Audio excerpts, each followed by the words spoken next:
Hello, ladies and gentlemen, and welcome back to Under Construction. This is episode... Oh, crap. What the hell am I doing? I just placed a fence. This is episode number 18, I think. I think it's episode 18. And we are, of course, back at the town of Olive, which... Wow, we are close. We're close to being done. So, it's still going to be a little while, but in terms of volume of space that we have to fill in, we are pretty damn close, I would say. So, with that in mind, one of the next things we have to do, we have to fill in these blocks here with buildings, with houses. Just the same, although this strip might have some stores on it. We have to get some beach houses, I guess, along here. What else? The beach is kind of bland, but I don't really know what to do with it, other than put a buttload of beach chairs down, because I'm not putting down people. So, I don't know what to put there. Okay, and then outside of Olive, well, we have these blocks to do in Olive, the closer to the shore blocks, which, these should have some buildings in them. No, we just have a couple of McMansions down. Well, there's more to do here than I thought there was, initially. We do have to still put gravestones in here. That's going to be something for another time. That's going to be a little fiddly bit that we have to do in the future. Yeah, here, this is just going to be beach. Excuse me. And outside of that, we're pretty much done. The only things left are... So this area should be done. This area needs trees, that's right. It's got... Most of its grass, it needs trees. I'm just taking stock because I haven't played the game in like 2 or 3 weeks. So, this area needs some trees, this does as well, this needs trees and grass, this needs a bridge still. And then this whole area needs trees. So, and then last but not least, this area needs to be completely grassed, and we need to finish the scenery over here. Because this is started and not finished, this area is still pretty plain. Then again, I've been to some pretty plain looking areas. So, that said, as I already said, that said. Oh, as well, the industries need to be linked properly. That's something else that needs to be done. These industries I recently did, I think I did in the last episode, I had to redo them because they disappeared on me. There was a little glitch with the map that got rid of some stuff, and that's unfortunate, but that's the kind of thing you have to live with. Thankfully it wasn't too much stuff. This needs to be open to let cars get in the back there. This needs a fence if it doesn't have one. No, it has one, okay. Yeah, so I have sort of on the docket, I need to get a new graphics card, I just don't have the money for it right now. I've been doing a lot of stuff, going a lot of places, and that's where the money is gone for me.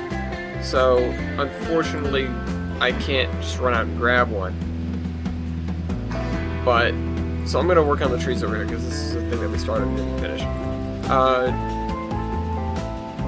But that's something I will do, and then hopefully we'll get some better performance out of the map here.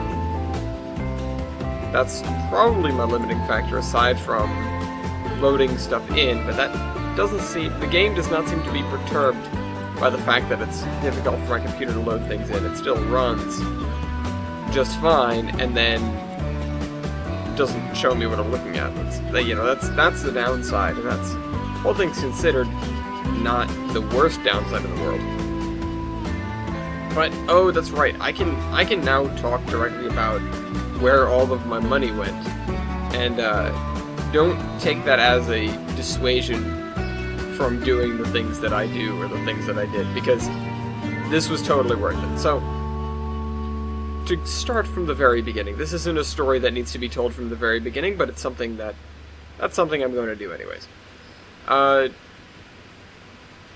When I started my YouTube channel years and years and years ago, I never thought I would meet some of my best friends via the YouTube channel. And I meet new people all the time because of it, but it's largely online, of course.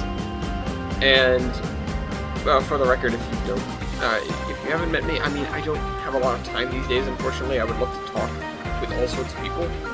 but most of the time I'll get messages and go, oh, I'll get to that, and don't get to it. So I'm sorry if you are around and I don't talk to you, but I try, I really try. Anyways, but I don't want that, what I just said, to dissuade people from what I'm about to say, which is my Skype is bombs321, and that's where I'm most active. That's where I, do 99% of my social networking, so to speak. And so if you want to contact me, that's where you're going to want to look. And I'm willing to do stuff. I know some people have gotten inspired by the Iron Horseman Chronicles and stuff like that. A bit more on that later. And well, first of all, my word of advice is don't. But don't let that dissuade you, I guess, in the same fashion that, think about it. If you're going to invest the time and effort into it, it's not a bad investment. If you're, but you have to be able to accept that the product is going to be less than perfect, and you have to accept that, this is coming from a guy that has never still watched the full Buccaneers, and I know that's sort of like the end-all be-all of those kind of series, except for, Thomas and Friends, but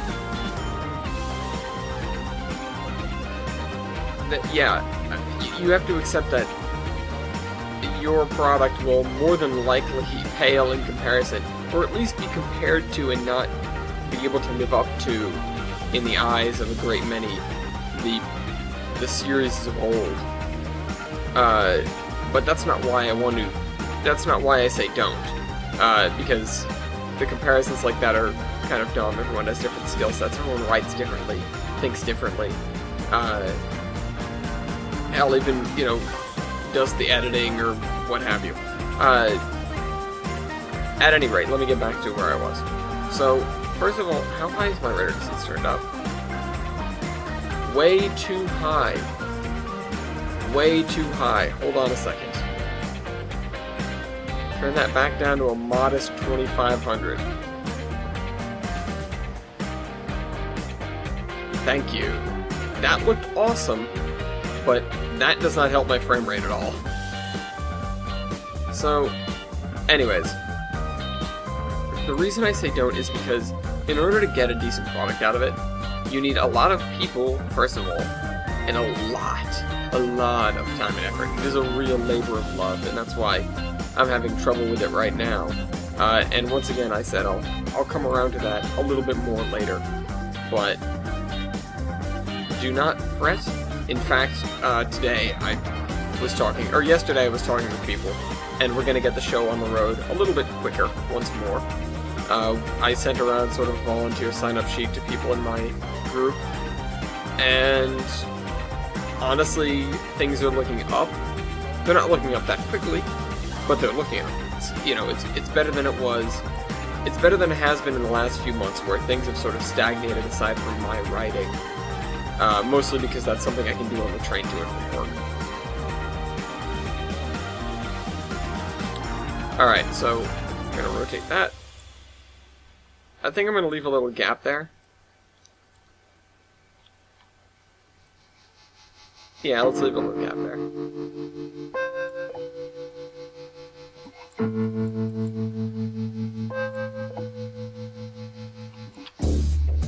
I'm not sure if I love or hate these dudes.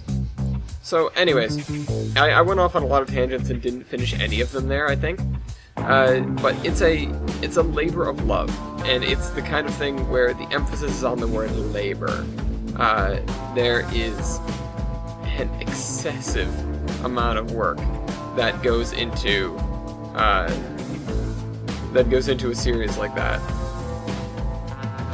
and you either have to be good at a lot of things, or you have to have a friend or many friends that are good at a lot of things for it to really get anywhere. Now, again, if it's something you have your heart set on doing, go for it. It's been a heck of an experience, or learning, working with people, writing, and coming up with these stories. This I will disclose this.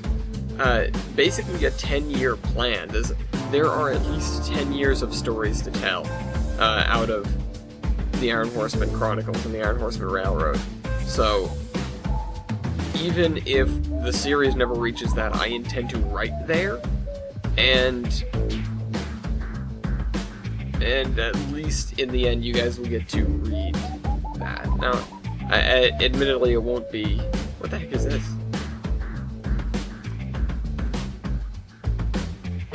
Huh, okay. It won't be the same thing, but it'll be something. The point is that I want those stories told in the end.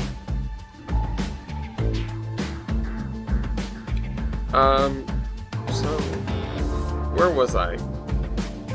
I was saying some stuff about some other stuff. What is this?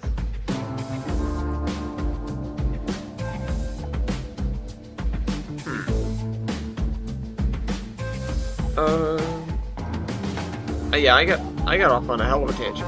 Oh yeah, so back where I was, about getting to the trip stuff. So, way back then, I had no idea that I would meet some of these people, that I would become such good friends with these people, these weird people that I deal with on a daily basis. But honestly, it's turned out to be awesome. And so I've connected with my friends online and with all of these people, whether I know them very well or whether I, only heard their name or gone back and forth with them a couple of times or just received a hi, which is nice enough in and of itself, even if it comes in the middle of a video or something. I can appreciate that. And beyond that, and it comes down to, well, we're all getting older, and what are we gonna do? We've been friends for years and years, and up until 2 years ago, I hadn't met any of these people that were out of state in person. And it was, okay, we're gonna go to this thing. It's called the Train Mountain Triennial. And there's a long podcast from that. And there's even a little video of us. But my point is, or what I'm trying to get to is, so we planned this trip, and it was going to be a lot grander than what it inevitably came out to be, but that's what always happens. But even still, I got to meet 3 people I had never seen in person before. I got to visit places I hadn't been before, and I got to do it with people that I've been friends with for years and seen in person twice. So yeah, that's really something. It's really something. So to start off, and we're gonna have a whole debrief on there when we can get some more people that were on the trip on the show, or at the very least having Weibold, and by the show I mean the podcast. By that I mean Weibold and TJ especially. At least having somebody else who was on the trip was nice. I wasn't gonna go through the whole thing and share the inside jokes with nobody to back me up. So, but it was fantastic, and I can give a very general rundown of what happened and talk about,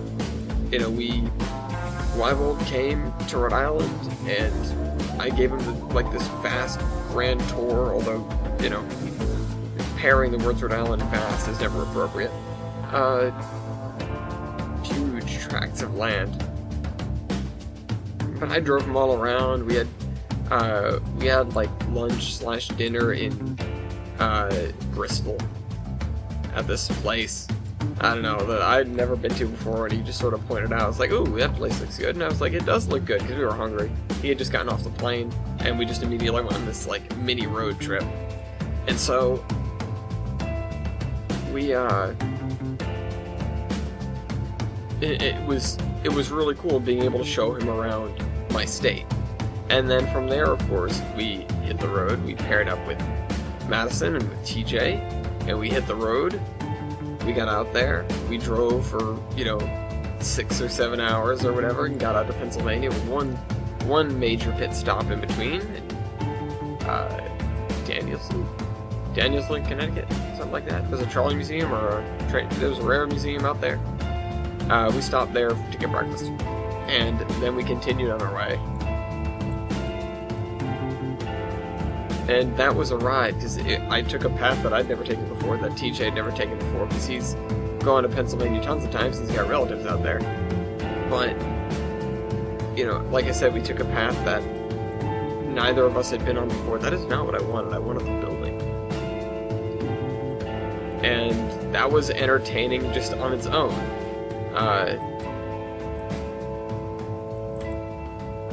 I don't know what kind of details I want to go into because I'm trying to save stuff for the podcast when that happens.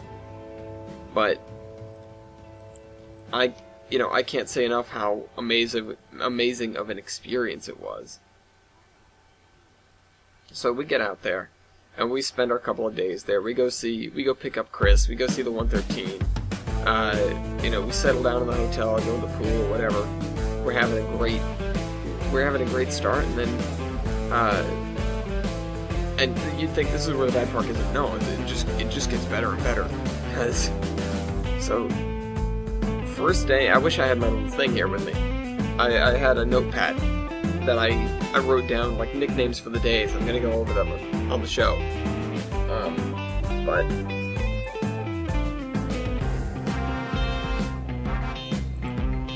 the first day we went to see 113 and pick up Chris. The next day, what did we do? Oh no, the first official day, we went to Philadelphia, and we actually met up with my roommate, Frank, who maybe has made a sort of accidental vocal appearance in the background of some videos. Or former roommate, I guess. I always almost call him an ex-roommate, but that sounds much worse than a former roommate. It sounds like he was evicted or removed or something. No, he was an awesome roommate, and I would totally room with him again. That's not how it worked out, unfortunately, but I would totally room with him again. But instead, I managed to meet up with him in his home city of Philadelphia, and he showed us around a little bit. And it was kind of cool, just like, he knew some of the people very vaguely. I think he knew Wyville a little bit. And he knew Madison, of course, because, she was my girlfriend. I talked to her on the phone all the time. I know his girlfriend because she was at college, and sometimes I would be asked to leave the room so they could... Never mind. But anyways, that was an entertaining day, and I'll get more into detail with these later. Again, I don't want to spoil the podcast. I don't want to spoil talking about this with some support. Frankly, I should just leave it as totally go meet your online friends. Asterisk. Because, there always is that danger. I'm not one of these overbearing parents. It's like, everyone you meet online is a serial killer rapist. A serial killer rapist wouldn't be bad. Somebody who rapes serial killers? I guess that had it coming. But, no, a serial killer and or rapist, or,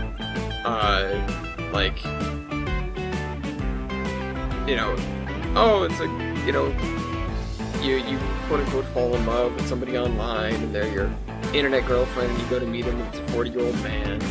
Yeah, it's kind of awkward to explain, I would figure. But these people that I met online, I had a heck of a time with. I had way too much fun. And of course, only of the 5 of us in the main cast of the trip, so to speak, only 2 people lived out of the state of Rhode Island, because it was myself and Madison and TJ, and then Wyville and Chris. Now, something else funny, and this is an Iron Horseman related aside, is Shelby, the voice of Sam, is a huge fan of the series. I guess that's good when you're, one of the vocalists in it, but you don't have to be. But she is a huge fan of the series, and she decided to make me a Iron Horseman Railroad, just IHR, scarf. And I carried that with me on the trip. And for those of you that don't know, and there will be an episode sort of regarding this at some point, because she pushed for it and she got what she wanted. she likes to ship characters, and she ships Sam and Blount so hard. At any rate, and it's fun to A, tease her about it, and then B, actually see where I could go with writing that. But I decided I took the scarf, and when we went to Steamtown, I took it with me and I hung it over the railing in front of Blount, and I sent her a picture of Blount and the scarf, and she was excited by that. She had been a little bit down, and I think that really helped her. That really brightened her day. So these adventures will help you strengthen the relationships at home too. I feel like I'm advertising.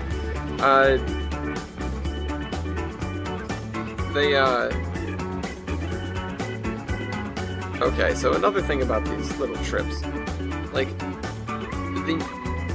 I have to reiterate the idea of, like, just go for it. Just freaking go for it. Because the whole thing was like, well, what are we gonna do? Oh, well, you know what, we're gonna do this. And so many times it was like, oh, you think we should take this opportunity and you know, fill in the blank. Like, we were at Horseshoe Caravan, it was like, hey, does anyone want to go see the Galitzin Tunnels? And it was like, yeah, we're gonna go over there. And then we went over there. We went to the East Broad Top, and we spun a turntable. We spun the turntable, just for kicks. And that was hilarious, and there's a video of it somewhere. But when we went to Strasbourg, okay, so first of all, this was my first opportunity ever to see a photo charter. A freight photo charter pulled by Steve.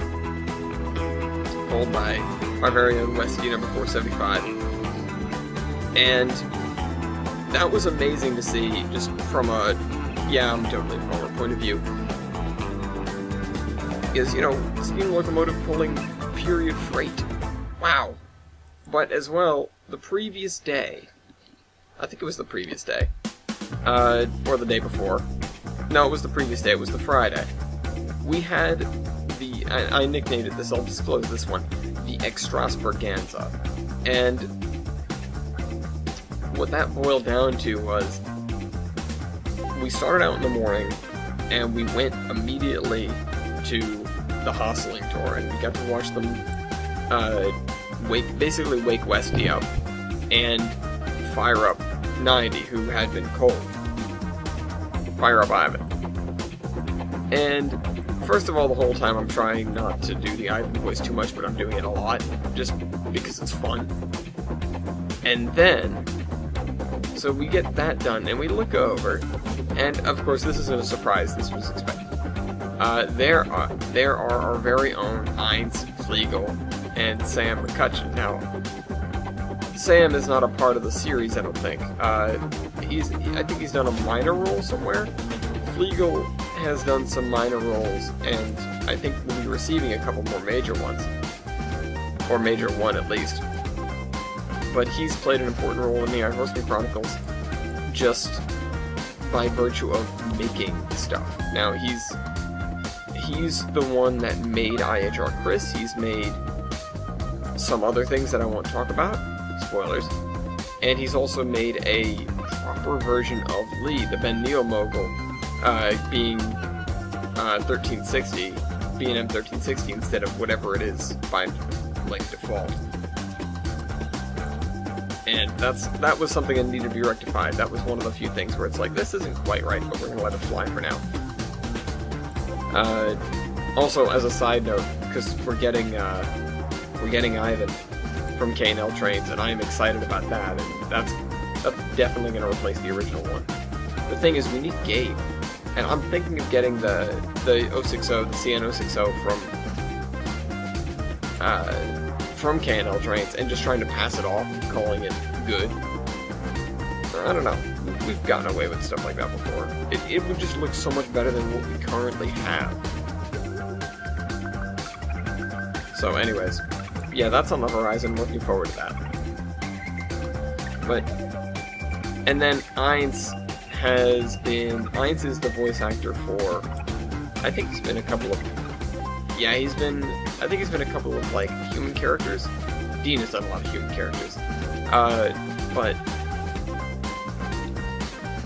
I think he's been a lot of human characters, but he's the voice of Basil, which That's the big one, and he made his debut as Basil in the Navy, or in the Navy, or however you pronounce it. I don't know. Wyville was the one that came up with the name of the episode. It's got some sort of intonation that I don't know about and don't do right. That is an awfully straight line. I don't like it.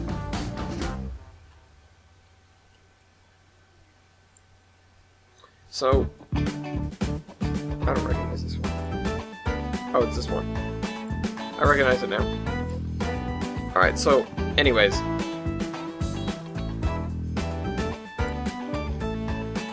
Okay, we've got this strip of grass here.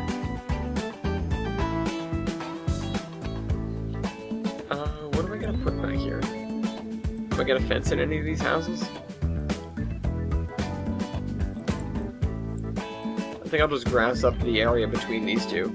It's big enough. I did one of the big ones. I did a big leaf maple. Alright, let's grab some trees and put them down in the back here. There you are, big leaf maple.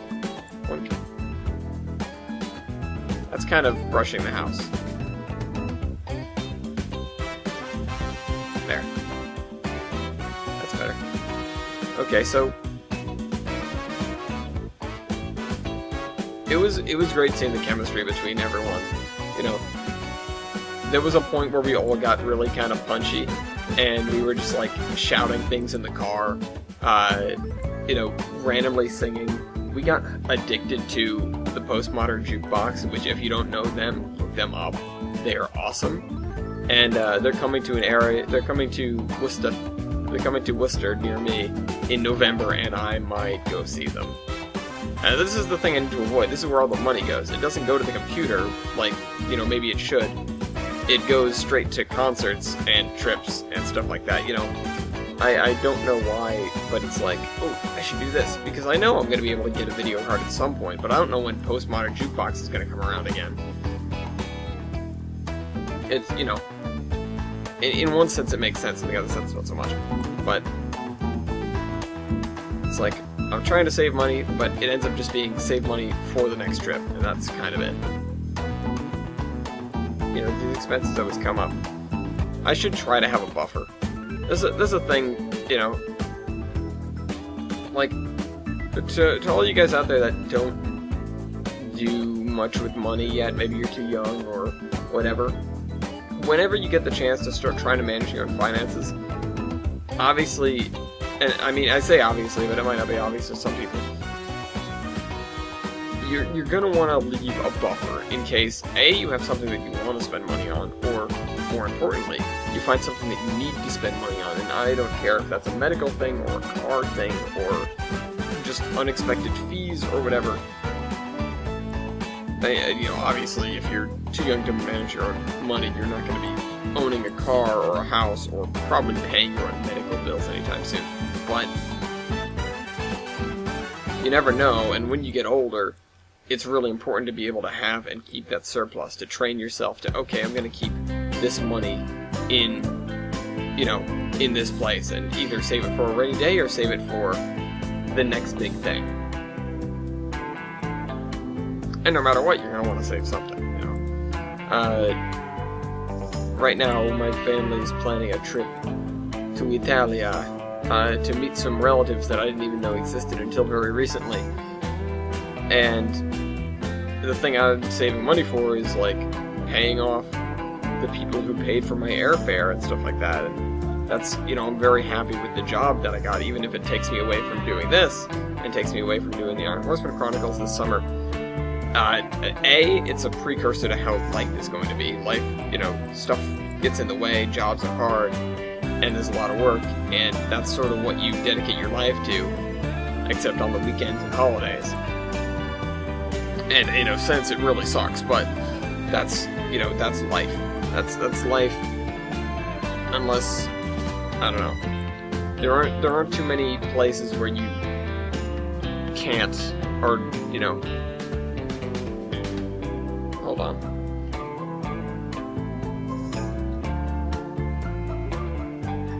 Is my... I think my speakers are going screwy.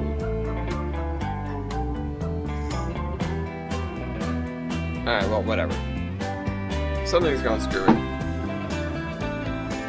Okay, so as I was saying, yeah, manager, watch your money, kids. Save up money, don't just splurge all at once. And I feel like for the most part that doesn't really need to be said, and who am I to give you guys financial advice, but, you know, I'm not a lawyer, but... Anyways, let's put some of these down here. See, these are the kind of things I want. So when we get away from Olive, because Olive is no longer... Olive is kind of a bad example for a lot of things right now. But once we get away from Olive, something that I have to do is keep in mind that there are different levels of foliage in the forest, especially on the edge, that keep you from seeing very deep into the forest. And that's something to keep in mind. That's something I have to keep in mind. And something I actually have to do. Because if I don't do that, then things are going to look silly, or, you know, you're going to be able to see way too deep into the forest, and it's just not going to... The scene I'm trying to set will not be properly set. Ah, there's the redwood fence that I'm looking for. I should have just gone over the fence store.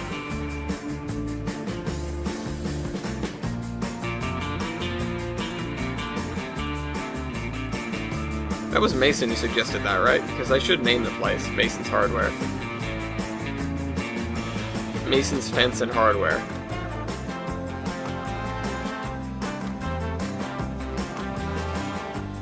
Nope, that's the wrong way again. What?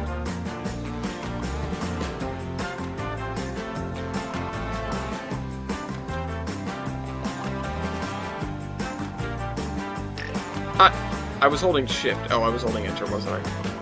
Try that again.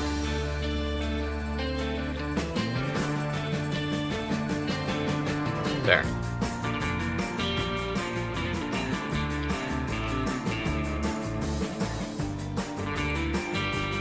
Let's just skirt this right along the edge of the road, and it's the wrong way.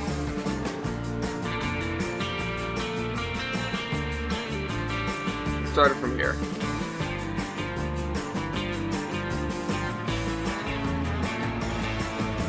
They don't line up quite right because somebody miscalculated.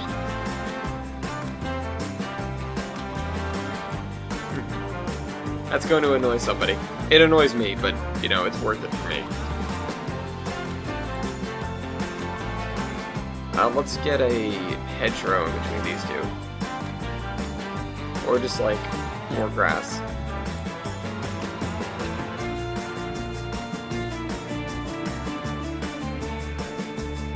Maybe just grass up the area around this guy's house. Because why not? There. All grassed. It's old man something or other's house. That's like the place. I mean, it's not, because no self-respecting episode of Scooby-Doo takes place in a suburban neighborhood. A beachside suburban neighborhood. What? And don't present me with examples of me being wrong, because I'm probably wrong. You know. What is the last time I watched Scooby-Doo? No freaking idea. I've got no clues, Velma. Anyways.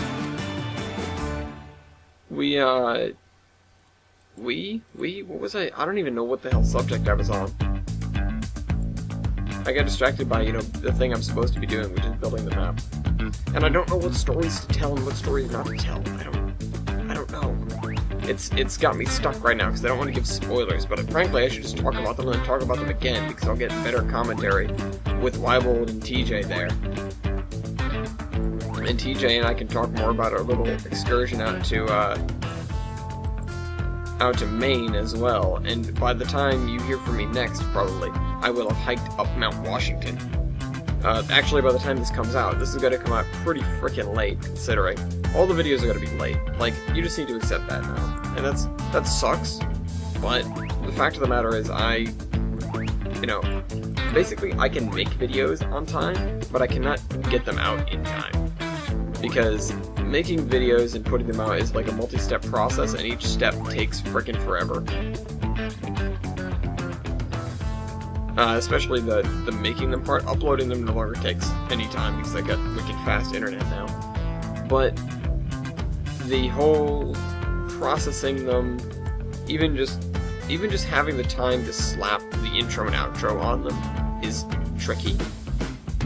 It's difficult.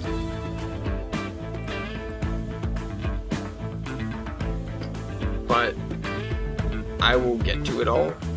I assure you I will, and I'll try to get back to the right number of videos a week now. See, that was the thing. So I went away, and it really cut into my ability to produce, obviously, because I wasn't at my computer. But now that I'm back, I should be able to get back to what I was doing before I left, which was making videos, and making them at a decent rate, you know, keeping up with most of the stuff. Some of the shows aren't going to be around right now. The building podcast is gone for the time being because the server no longer exists. The locomotion is sort of a get as it goes, which, you know, I'm trying to get Madison here as often as possible, partly for locomotion, but also because we spent a week together, and then going from a week together to not seeing her for a while is kind of difficult. Seriously, it's like, so here's the thing, right? When you're in a relationship, and you're like, would it be, you know, feasible for my own sanity if I actually lived with this person, you know? If I actually had to see them day in and day out, you know, 24 hours a day, or less than that, but just every night, you know? And if you're questioning that, and even though a vacation may not be the best proving ground because you're always doing something, you always have something to do, if you're the kind of person that keeps yourself busy anyways, it might be a good testing experience, especially if they are as well. So, and this is probably going to be a little bit of a, like, Madison-centric, not even rant, just like a story time thing, because I wouldn't share this on the podcast. This show is like, I wouldn't not share it on the podcast because it's my own special thoughts and I don't want to share it on the podcast. I wouldn't share it on the podcast because it would take time away from podcast things. Here is the, you know, it's the best place I have for me to talk about this because I've got nothing to do except for talk and place grass down and build beach. So, what I'm trying to say is, if you're questioning, well, you know, could I live with this person, whatever, which I was fairly certain that I could stand Madison, just from having to deal with her for 4 years, pretty much. Most of that where she was not my girlfriend, but we did talk a lot. And I was sort of, you know, I sort of figured that, yeah, it would be a piece of cake. And not only was it a piece of cake, but it was, like, more than I asked for, in that the one thing, and she's not gonna watch this, but, the one thing that I sometimes worry about is because she didn't really have too many major hobbies, certainly, that I knew of before I came along and she started getting into trains with me.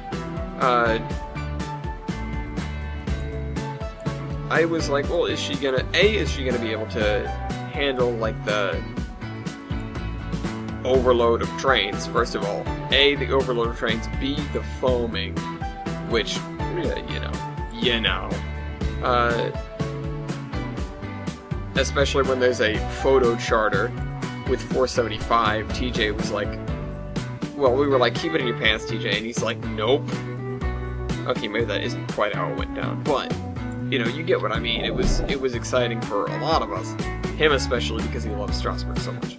But it was like you know, can you deal with this? And we're like preparing her for it. We're like, it's gonna be crazy. TJ's gonna lose his mind. And came to the end of the day, she's like, that wasn't that bad. Like, what are you talking about? That wasn't anything. And we're like, oh, whatever. if it's nothing, it's nothing. But from my point of view, it was like, okay, well, how is she gonna do with, you know, she's surrounded by just train stuff. Is she gonna be clinging to my side all the time? Is she gonna be just asking 10,000 questions? Which she did ask plenty of questions, but that's a good thing. You know, it was a moderate amount of questions, and it was good in the sense that she just wanted to learn. But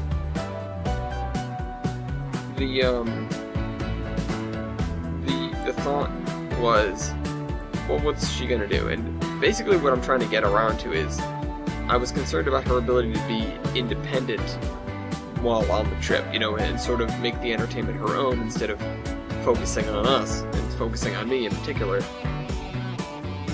You know, just sort of to take cues off of that. But, so, in this moment of beauty came to me happened while we were in the Rare Museum of Pennsylvania, otherwise known as the Standard Museum of the World. And I am sort of meandering around doing my own thing with a couple of people. And she's gone. She's just, like, not there. And I'm wondering where she went, but I'm not concerned. And later I found out she was investigating, well, she was looking over the whole museum, but with particular consideration to the Shay, the Heisler, the Climax, and she actually corrected me.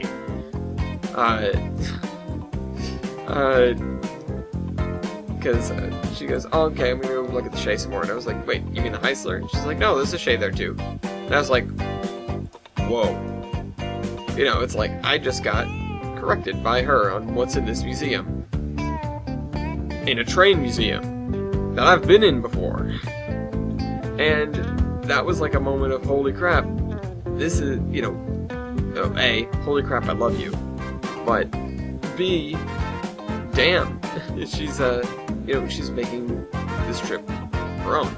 And on top of that, it was beautiful. It was wonderful to be able to not worry about, or not have all that time apart and stuff like that.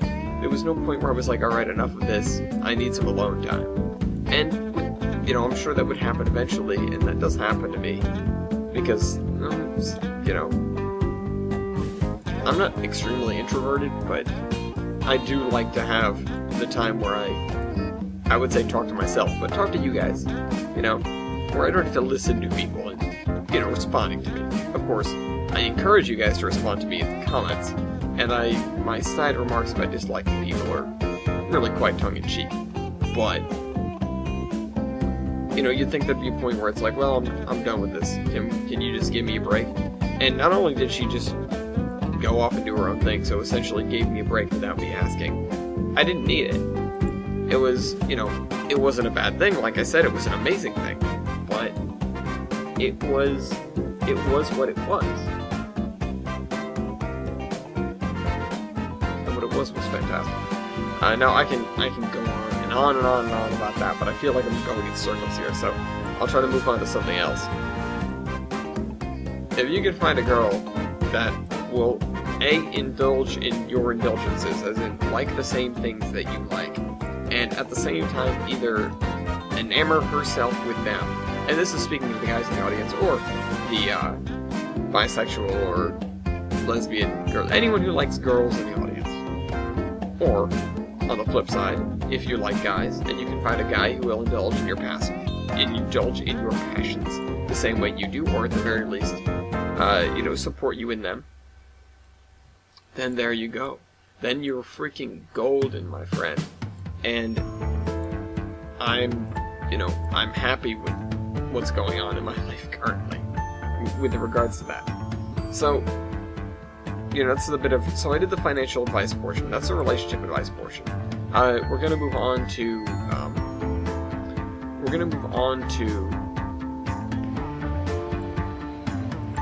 I don't have any other advice for right now. Anyways, so there are a few places we missed on this trip that I would have liked to go back to, or, you know, have a separate trip dedicated to. One of those places, well, anything west of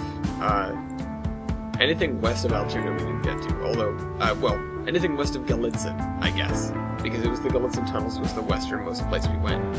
So, I would love to go back to Pittsburgh, especially for the Pittsburgh Vintage Grand Prix, because that was a really cool event. If you love cars, if you love old cars, that is a must-see. And I saw that once while I was up there for a Fiat event. Just as a side note, I might be involuntarily going to Disney because the next Fiat event is at Disney World, and my mom is very excited with that, and I am not very excited with that, but I don't really think I have a say in the matter. So, I don't know. That might happen, that might not. But if you want to see me in Disney World, that's like next year. And also next year is the return to Train Mountain. Now, this is the kind of thing that I will totally announce in advance because we already know when the triennial is going to be. Me personally, I have no idea. But if you look it up on the Train Mountain website, you can probably get the dates for it. And I'm going to be planning for that shortly. On my own side, I'm planning for what's called Operation Apollo, which is the journey to the moon, so to speak. It's my New Hampshire and Maine and Vermont trip. That's going to be for an upcoming summer. Now, here's the thing. I would love, and I will love to meet fans. It's difficult to sort of coordinate that when I don't even know what's going on with the people on the trip until last minute. The Pennsylvania special was like that. I announced where I was going to be like a week before, and that was the best I could do because that was when, okay, we had everything booked finally. We knew what was going to happen. And that's when I went, okay, we can talk about this now, publicly. Because I didn't want to give anyone the wrong information. And obviously I didn't meet anyone I didn't expect to meet on the Pennsylvania special, but that is just fine. And it's not like I had anything identifying anyways other than my face. You know, if you're on a trip to one of these places, or if you happen to pop by Rhode Island and you're just wandering down the street somewhere and you look over and you see someone's face and you go, ugh, you should go up and say hi to them, because that's me. But anyways, this it was the kind of thing that I wasn't able to announce in advance, really, that far in advance. You know, certainly not far enough in advance that some people, or, you know, that fans would be able to go, oh, I'll see you there. And that's fine. I'm not, you know, that's not something I expected. I wanted to put it out there just in case. But especially so late to be like, okay, we're putting this out there basically just for the sake of putting it out there, to say that we put it out there, to say that we said it ahead of time, that I said it ahead of time. And that way you guys can know. Maybe you guys could play a follow-along game where you look at it, where you look at the, like, calendar and tell us where we are that day. I don't know, that's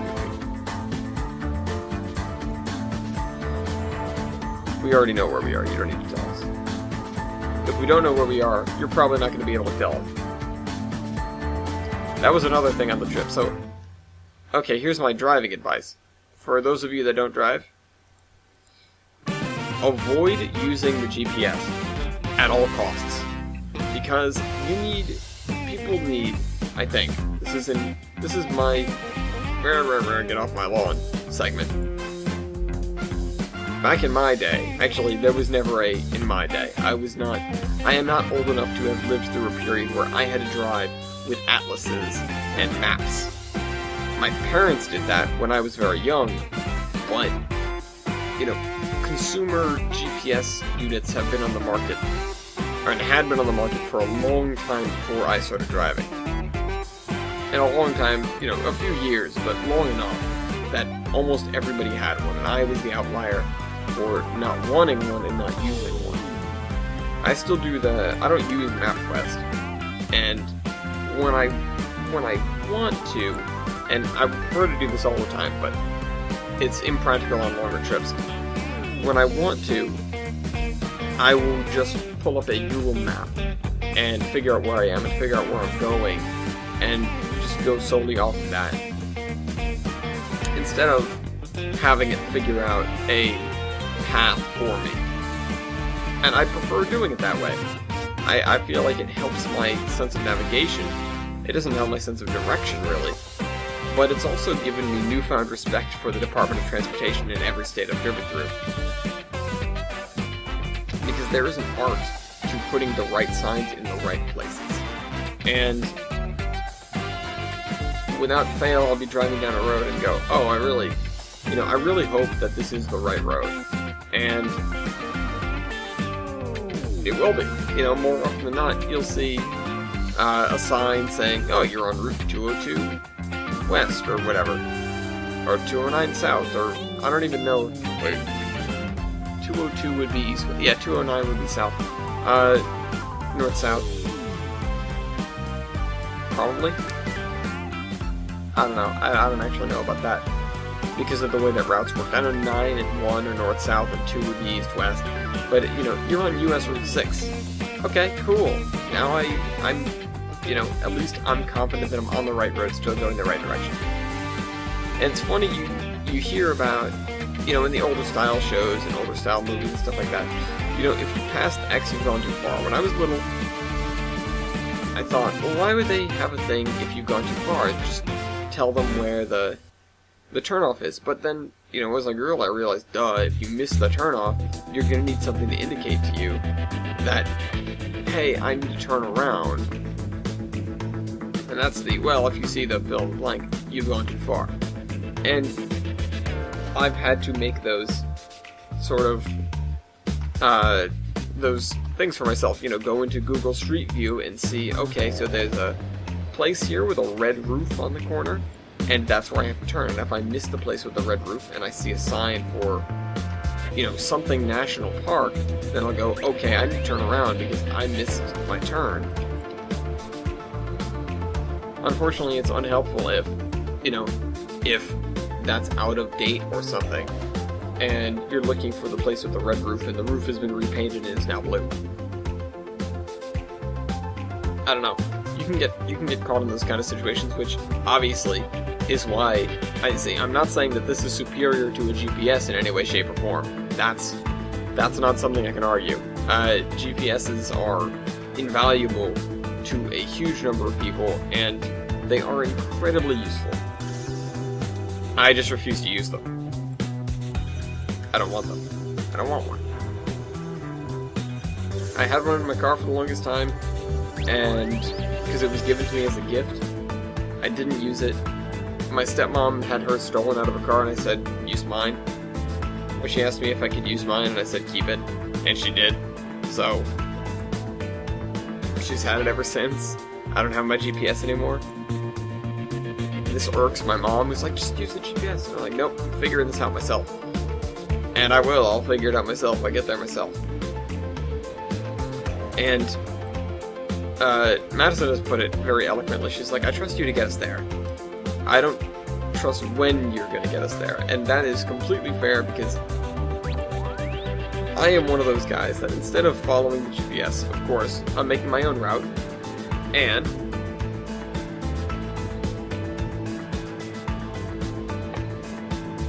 sorry, need a drink. And my favorite route is the scenic route. Now, that might drive some people bonkers, but it's the kind of thing where I'm the one driving 99% of the time, mostly because I don't want to not be the one driving.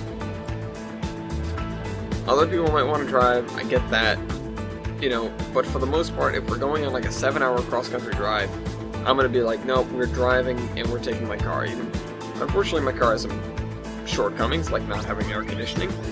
This past trip made that a little bit problematic, but we sort of learned to drive with the windows down, and that was it. And so, on top of that, you know, when I'm the one driving over all that distance, and saying, we'll take my car, I'll drive, I'm gonna try to not make it boring for myself. And that's where it comes in, where I say, oh, we should go this way, we should turn, you know, in this direction, or whatever. And I'm gonna take this road instead of the interstate.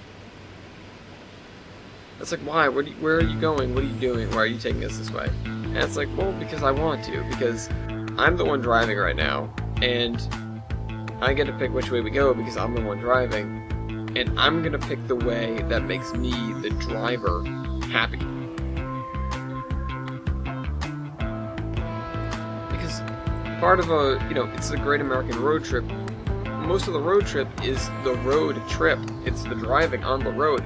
That's what makes it fun. That's what makes it interesting. And seeing these sights. Additionally, here's the other thing.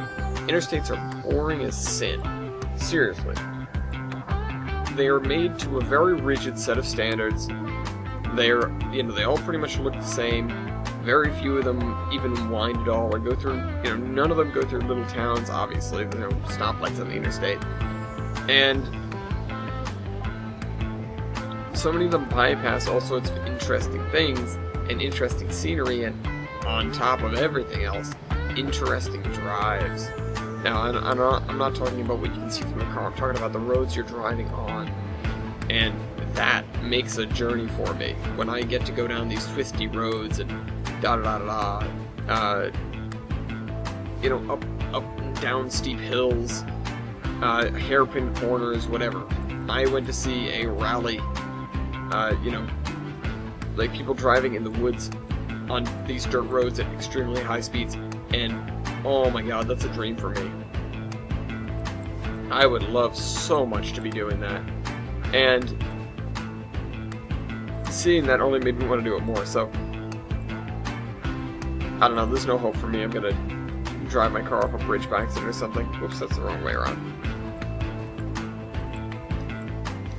And of course, give my passengers a fun ride. If I'm having fun driving, they should have some, they need to get their adrenaline pumping. I'll just put it like that. I'm not. Around other cars, I'm fairly sedate. Now, I don't want you guys to get the impression that I'm a reckless driver. I'm not, careening down the highway at 100 miles an hour, cutting people off, diving through lanes, whatever. By all accounts, I'm, on the highway, I'm not, I'll stick to the left lane, I'll move over if somebody comes up behind me. That's it. I don't want to be the guy who's passing on the right and whatever. People passing on the right hurt me. But when I'm on these little mountain roads, oh boy, there's nothing more fun. There's nothing more fun for me than tearing down these little mountain roads that are 2 lanes, one in each direction, and these tight corners, and you see the signs telling you that the road's going to do this little wiggle, and the only thing I can do is, like, grin. It's like, this is what I want to happen.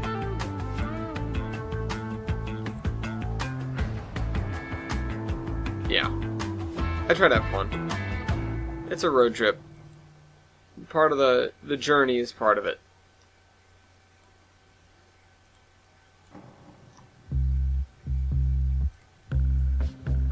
Only with the most care. Only with the most care do I drive like a maniac. Of course, I drive a brick of a car, so it's not like I'm, tearing these roads up at 120 miles an hour, or, even 100 miles an hour. I have, somehow, by the grace of God, hit 100 miles an hour in my car. And I did that by going down a very long and steep hill. There was no way it would have ever done it by itself on flat ground. Not once ever. So, yeah, no, I'm not winning any speed records any day. It's just the, swinging it into corners, stuff like that. It's not going, yeah. It's not going 100 miles an hour in a 65. It's going, like, 60 into a corner rated for 45. To give an example, that's the kind of stuff I do when I drive through the Berkshires, and you get those G-forces coming around the corner. I feel like I know my car well enough. That's the other reason why I take my car on road trips instead of other people's cars. I feel like I know my car very, very well, and I know where my car's limits are. And with other cars, I don't know where it is, and so that's a liability, that's a danger, and I don't want to, I want to have fun. I don't want to be a danger to anybody, especially A, the passengers in my car, and B, the other people on the road. No matter what, even if they're driving like a dick. I don't want anyone to get hurt. So I need to know intimately how my car is going to react to certain things. Pulling the wheel this way, turning this way, accelerating, decelerating. I feel like I can fairly accurately gauge how difficult or, you know, how far away I'll be when I stop if I press the pedal at a certain rate, how much I have to press the pedal if somebody in front of me jams on the brakes. You know, it's the kind of stuff, and that's not unusual, I think. People get the feel for their cars, obviously, but if you viewers have ever driven, you know, have ever gotten accustomed to your own car and then driven another car, you'll understand what I'm talking about, where it's like a totally different feel. And, you know, the pedals may be lighter, the pedals may be heavier. My car in particular has very, very heavy pedals. And that trips up people because they don't step on the gas enough, or even worse, they won't step on the brake hard enough. The thing that comes back to bite you in the butt is then when you finally do get used to that and get into a normal car, a modern car, which those generally have very, very light pedals, then you're trying to tap the gas and going vroom and taking off like a shot. That's the thing that's tricky sometimes. Excuse me. Well, I'm gonna do a little hybrid thing in the back here, and then we'll go check out the comments. Let me grab my Bush spline. For the record, every time... So, when I said... So, like, the whole political thing from this last election, of course, still hasn't really blown over. But... So, when I say, oh, I'm going to a rally, people are, oh, what for? Who for? You know, whatever. Not... You know, rallies aren't exclusively a political thing, but... When I say rally, people assume that I mean, you know, something, you know, like a protest, or like a get-together, or, you know, like a stand up for your rights, or, you know, whatever. When what I actually mean is I'm going to watch cars drive through the woods at incredibly high speeds. And so I started thinking of, okay, well, especially after the election cycle, because of this election cycle, what is the most obscure politician I can come up with? But people will still know them, but people will be very confused as to why I'm going to a rally for this person. And my like final answer, so to speak, was Jeb Bush, and I was like, yeah, last person who asked me this was the secretary at work. I was like, yeah, I went to a rally over the weekend. Oh yeah, who for? Oh, Jeb Bush. I just got this look like, what? And I was like, no, I'm kidding you. I was watching cars race through the woods at high speed. She's like, okay, I get you. But, yeah, no, I'm okay. And that's fairly out of character for me. I don't like to be a troll and do that kind of thing. But that was just, I got asked that question so many times. It was just like, I've got to take advantage of this. I've got to do something with regards to this. Like, I can't just let it sit here. There's so many good opportunities. And so that's what I went with. I don't know.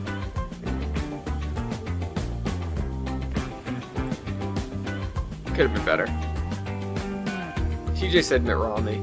I thought that was funny, but it's like, that was like 2 election cycles ago. Yeah, it was 2 election cycles ago. Sorry. I'm forgetting my own history. Not my own history. But... So, that was that. Alright, so this area, this backyard needs something in it. It needs something. This is a weirdly shaped yard that I'm gonna sprinkle some grass around. But I can grab this grass out here. I'm getting less and less satisfied with how these areas are coming out. That might be like building up a tolerance almost. Like you expect it to look this good instead of like being like, wow, it looks that good. Because the first time that I looked down the first street that I did, it was wow, look at that. You know, it looks amazing. And where is that? It's by the gas station, so that's this way. Yeah, it's right here.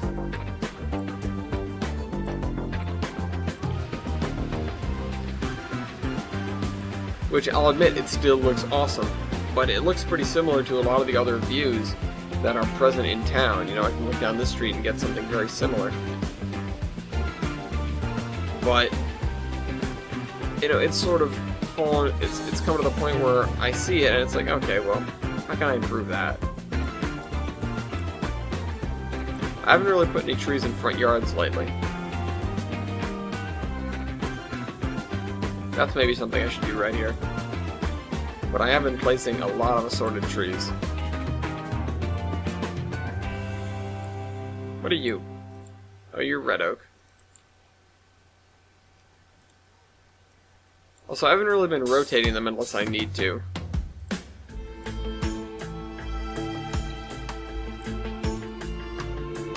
Let's see, a shingle oak? What does this look like? Oh, this is one of the taller ones. Yeah, it's kind of tall and straight.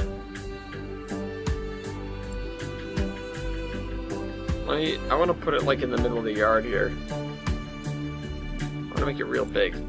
Oh well, that's not real big.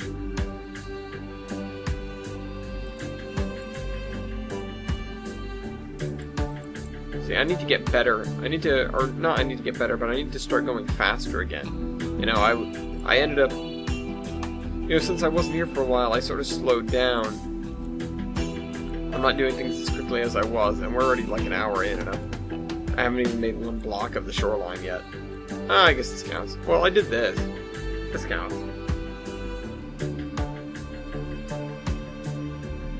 Yeah, I'm not sure I'm going to do much with the beach. Like putting down beach chairs and stuff like that. So, we're just going to work along this way. I'll leave this to later, I'll leave that to later, I'll leave this to later. We'll just continue to work along this way, and we'll see how much we get done in the end. Where's the park? The park's right there. I don't know what to do with this space right here.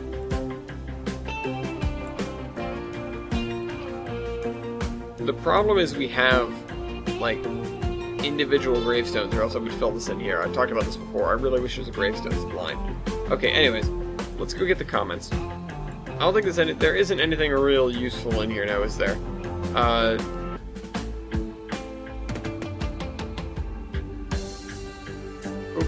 Okay, yeah, so the new comments are on the podcast, which just came out.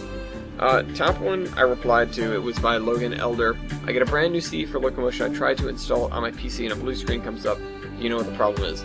I replied, blue screens are caused by a huge number of things, I wouldn't know where to start. And that's me being completely honest. I am not that tech savvy. I can do some stuff. Like, I mean, with help, I've replaced, you know, I updated the graphics card, you know, replaced the graphics card, I mean, and the power supply, which should be good for a graphics card upgrade. I keep forgetting about that. I think it should have enough oomph to keep me going. If not, I'll just need a new one. Oh well. I got plenty of work. I got plenty of use out of it, that's for sure. And then the other stuff, like, it can be caused by so many things. I remember when I was in my, like, Cisco networking class, we talked about it. And it's like, well, it can be caused by this. And it could be a hardware problem, it could be a software problem. It's the kind of thing where you have to, like, take a picture of your screen and then look that error up. You know? And that's the best thing you can do. It's not the asking of random people on the internet that's going to get you the farthest. It's the asking Google, who will direct you to the correct random people on the internet who can answer your question usually. Or at the very least, you can try. I mean, Locomotion is a little bit dated. I can understand if the tech support for a game from 2004 is a little bit lacking these days, but that's, you know, that might just be the way it is. You didn't say what operating system you were using or anything, like, there's not a lot of information there for me to go off of. But if you're using Windows 10, I don't have any experience trying to get Locomotion running on Windows 10. I've used it on XP, I've used it on 7, Vista, and Windows 8 to a small extent. Which apparently Microsoft is dropping support for Windows 8. Which is disappointing how quickly they did that, and I never really understood the hate for it. But the hater's gonna hate. So, speaking of Postmodern Jukebox, they do a great rendition of Shake It Off. Alright, so, we're gonna move that over there. That way it lines up. Alright, next question, or next thing. Hello, Train, Zachary 4. Hello, Train Man, gets this by 4014. Oh, come on, every time, lol. I don't know what you mean by that. I mean, I know what you mean, literally, but I don't know why you posted that. But, hi, Zachary 4. I am Train Man, and don't get hit by 4014. I saw 4014's wheels. His wheels are at Strasbourg right now, getting looked at. And I saw them sitting in the brand new expanded shop building, which that was also really cool to see. Because that was the other thing, we went in the shop tour. Oh, whoops, wrong button.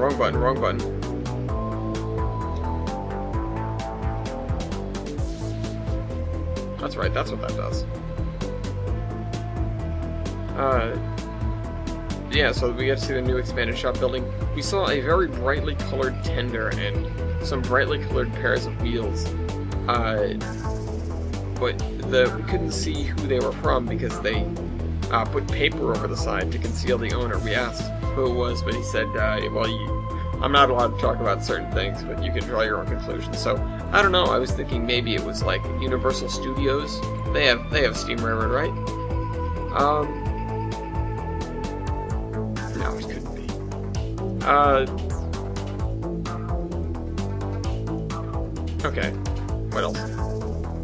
2716 Productions. Please make new episode for Horsemen. And we're working on it. Like I talked about earlier, it's not like I've abandoned it, and I'm certainly not trying to avoid it by any stretch. It's just a huge time commitment, as anyone that's done a series like that can attest to.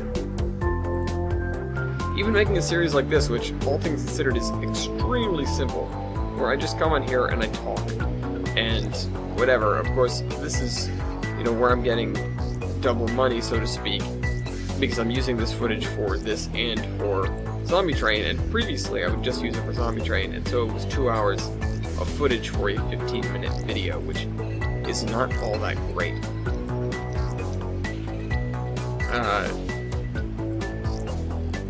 But I don't know how much time some people spend editing or working in the background and stuff like that. I spend almost no time editing, unless it's the Iron Horseman Chronicles, and even then I'm trying to move that off to other people, because other people have much more useful and powerful programs than I do. And more powerful computers to boot.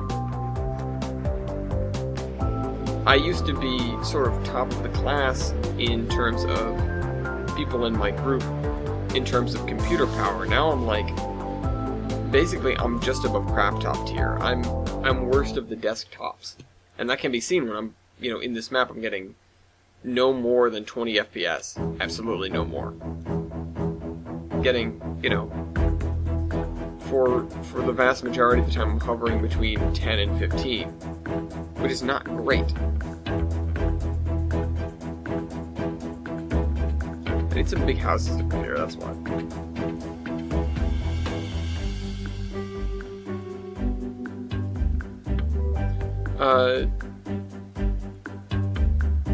Zombie Slayer, or Zomb1E Slayer 234 asks, when is the new Iron Horseman Chronicles episode being released? And I said when it's done. And he said, best answer ever. And I said, unfortunately it's the most correct one I can give. Which is true. I don't have a timeline for this episode, anymore at least. And the reason for that is just because I don't know when it's going to be done. I don't know. We're working. We're not working quickly, but we're working, and we want to see it done, and I don't think there's a single person in the group that doesn't want to see the Iron Horseman Chronicles produced. It's just there's all sorts of limitations. And I hate to call it growing up, but it kind of is. Because I used to have so much more free time, especially on the summers. And it doesn't get better as you get older until you hit retirement, and then you can have all the time off you want. because you've got nothing but time off. But of course, then you're old.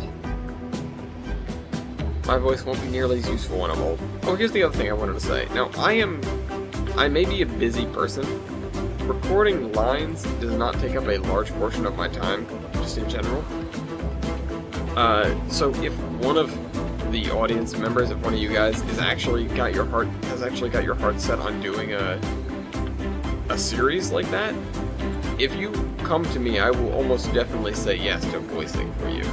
And I play a great many roles on the Chronicles, as most of you will probably know. So I have no problem with, what the heck? I have no problem with doing an accent or doing something like that. Even, I'm going to be in, I guess, because they aren't out yet, a couple of series as is. I know somebody who's working on, I think, a full Buccaneers thing. I'm not sure if it's like a remake or an extension or a sequel or something like that. I'm not all up to date in the details, and again, I just don't know full Buccaneers that well, and I never have. But the, I'll be playing a minor role in that, I believe. But I get pulled into voice on that. And I don't know when it's coming out either, but I'm voicing a couple characters on The Road to Denver, which is the series by Heinz, who, of course, I met, and he promptly, or somebody, I think Chris put it there, somebody slapped a Trinidad, Denver, and Western magnet to my car, and it stayed there for a couple of days, because Heinz made like 20 of them. By the time I noticed it, it had gotten severely rained on, and like, the letters had sort of faded, so it wasn't TD and W, it was just blur, blur, and blur. Like, the ampersand was fine, everything else was blurry as hell. But that was really funny to find stuck to my car, and I was sitting in the car, because I didn't want it to get rained on anymore. Along with a ton of other souvenirs from the trip, including like a fake Minecraft sword thing that we won in an arcade, a license plate that was for the 250th anniversary of the discovery of anthracite coal. That was Chris's thing. He stuck it there so it could be seen out the back of the car, and then he forgot it in there, and he's like, "You can keep it," because we figured it out when I got back to Rhode Island. Actually, we figured it out on a ferry while crossing Long Island Sound on the way to Connecticut to get back to Rhode Island. And then, what else have I got? Oh, I've got Ballthorpe. Ballthorpe is a ball. He's one of those suction cup balls. We got him at an arcade as well. The same arcade, as a matter of fact. And he's been stuck to my window for a while. I both stuck him to the windshield, and we were figuring he'd fall down sooner or later, but he's still there, and he's hanging on. So, Ballthorpe goes on. I don't know why he's named that. It's just a random name that Wybold came up with while we were trying to figure out what the hell to do with the suction cup ball that he'd gotten stuck to my windshield. TJ got a frog, which then he squished a bunch. Not a live frog, but like a rubbery frog. He then squished a bunch, and then it exploded all over himself and Madison and Wybold. Which I'm glad it was filled with water and not like something else. I don't know, some sort of toxic substance. Whenever you get one of those things, I don't trust it. It's like whatever's inside is gross and toxic, and I don't want to think about it or touch it. Yeah, that's like the accumulation of souvenirs from the trip.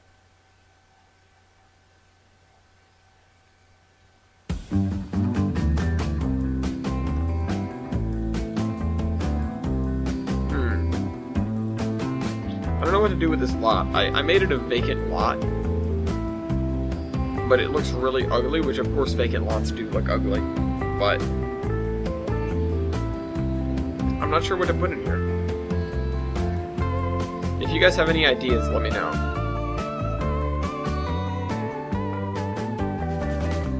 You know, I could make like a this is where a fair would go, but not actually put a fair in there. Just like open this, put a little building at one end, put some fences up. I don't know. I'm going back and forth. Let's see what the next comment is. Mason saying, accusing me of being a foamer? How rude. And Jada replies, no, you're a roadie. Or Roddy. Or whatever.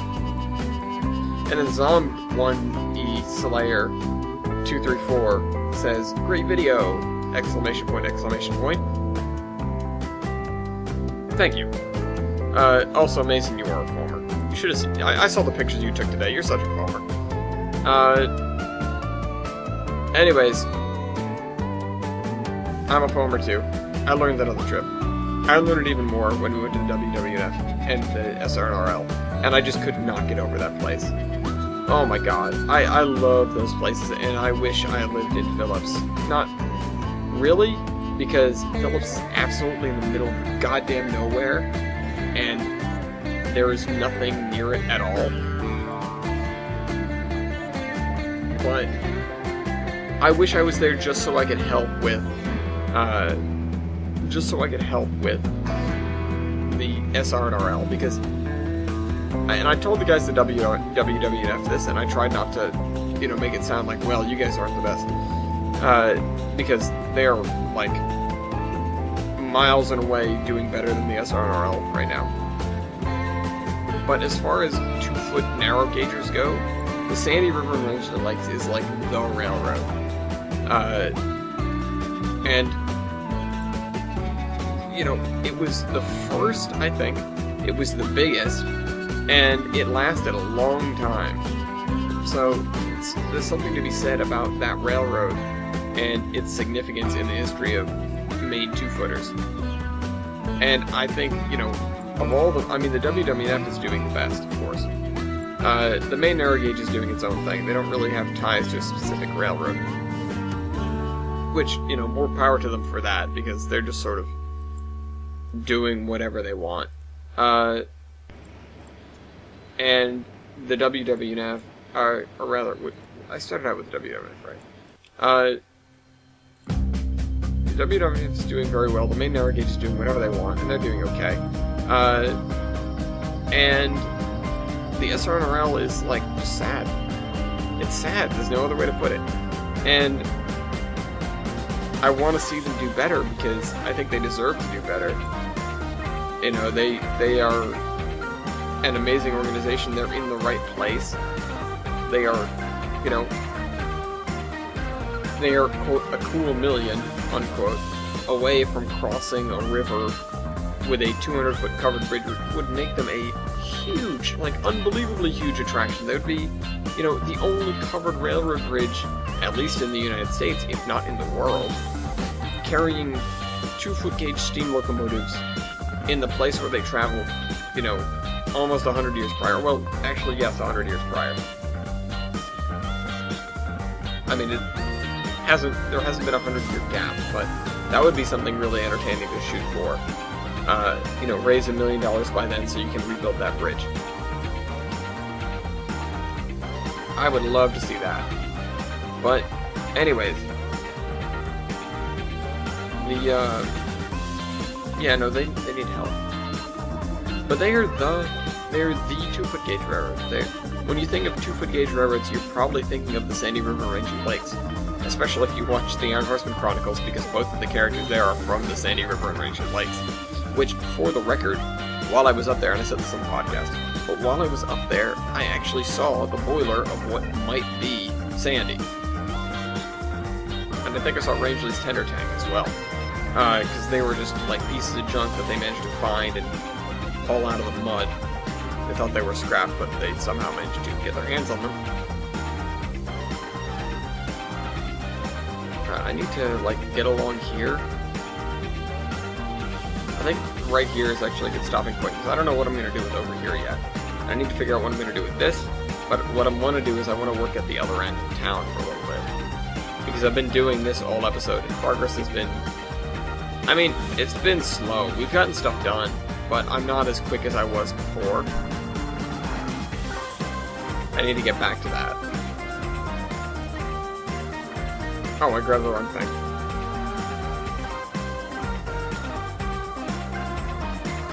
As well, the computer isn't having it.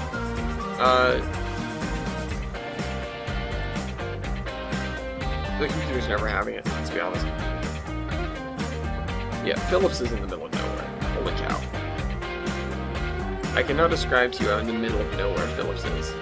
It's a tiny, tiny town. I mean, at least the town of Rangeley, which is, you know, obviously with one of the ends of the line, is still like sort of a resort town. Like, it's sort of a tourist destination. You know, if somebody rebuilt the whole, like, something like 30 miles between Phillips and Rangeley that originally comprised the Phillips and Rangeley, surprise, surprise, and ran trains from Phillips in the middle of nowhere to Rangeley, also in the middle of nowhere, but somehow a tourist destination. You might be able to make some money that way.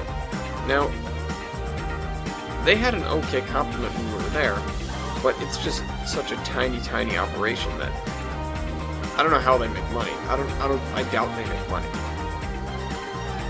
The train rides are $6 for the entire day. You can get on as many trains as you want. Then again, I don't think the locomotive consumes too much fuel going back and forth in a half mile for, you know, 6 times a day. And the locomotive's on loan anyways. It's not their engine. They didn't pay all that money to rebuild it. And they do have some plans. They want to do this, that, and the other to like their car barn, or they want to build a car barn. They have a roundhouse that they built in 1996. You know, fairly recent stuff we're talking.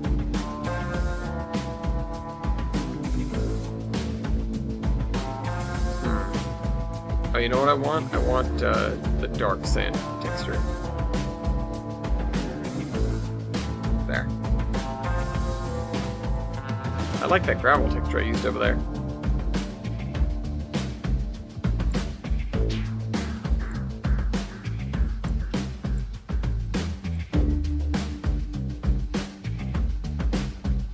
Alright, so I'm going to stop with that there for now. I need a bridge over the river here. And then I'm going to copy and paste some trees, I think. Which is not something I've ever done on camera before, but I think I'm going to do it. I think I can do it. I've got faith of the heart. And no one's going to bend or break me. Now, somebody tell me what television show used that as a theme song?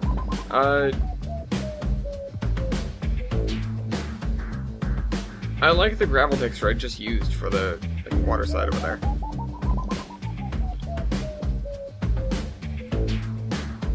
Alright, so I need to put it down on the other side. What I need basically is a railroad bridge that I'm just gonna overlay this on top of. So, oh no, I just want a bridge.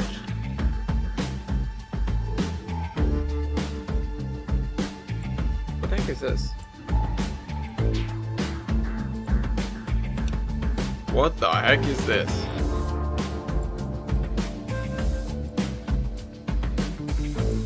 Oh. You know what, that's not all that bad. It's not great, but if I put pillars under it, it might actually work.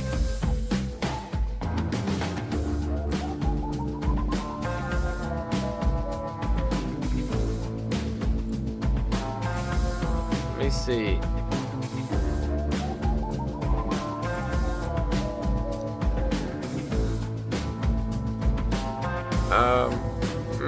Maybe, yeah. But hold on, what's the level on this here?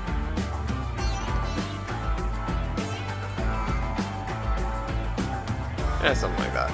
It's close enough. It's not level in the slightest, but it doesn't need to be. Okay, so let me pull this out to here. And then we'll put this... Can I connect these two? No. He doesn't want me to do that. Which, I can't blame it. Should put, like, railings on the bridge, though. Railings on the bridge. Dot, dot, dot, dot.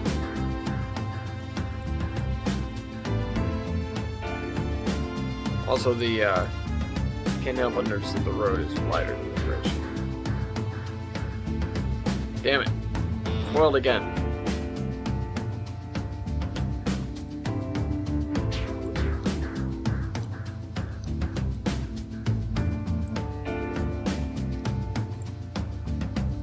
Road's gonna go more or less in that direction when we're over here, just for reference.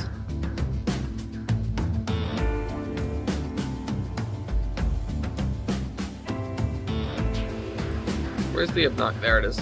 This obnoxious thing. I put crossing boards here, right? Yeah, I did. Okay. Just making sure. Okay.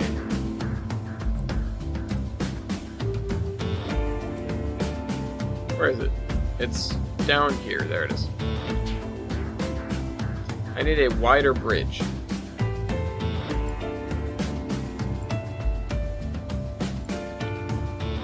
Fortunately, these are all the same.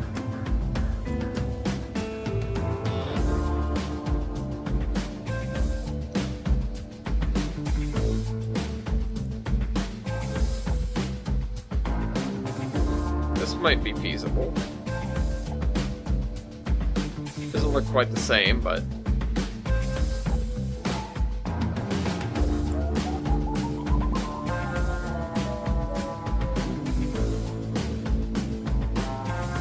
Put this over here.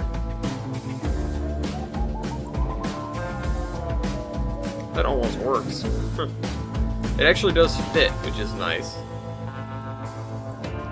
What I might do is move it over a little so it gives the impression of having a sidewalk or whatever. Wait, what?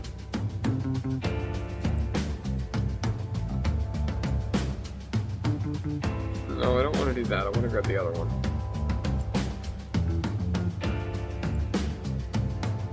Nope. There we are.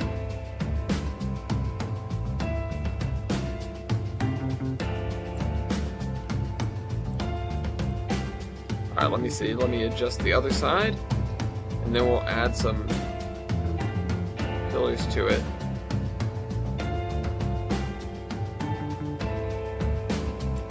And call it a bridge.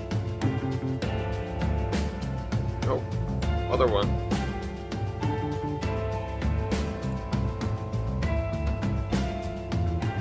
Wait, why is it crooked?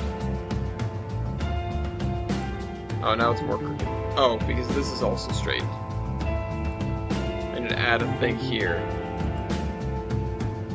There we go.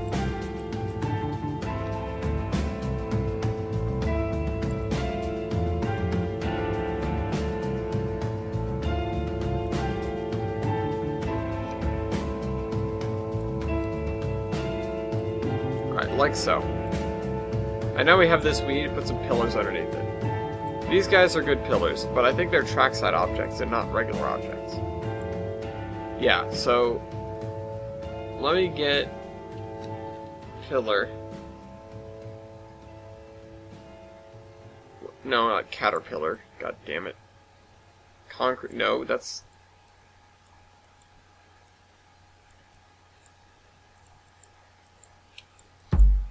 That's a little bit small.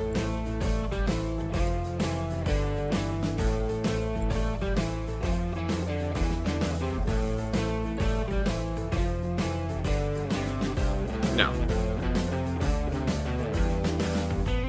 Bridge bits. No.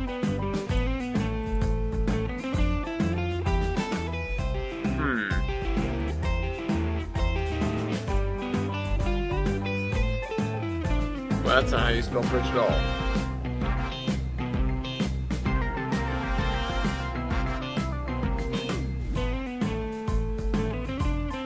Well, hold on. I need... Aha. Aha. That is more like it. Look at that. Thank you, Russia.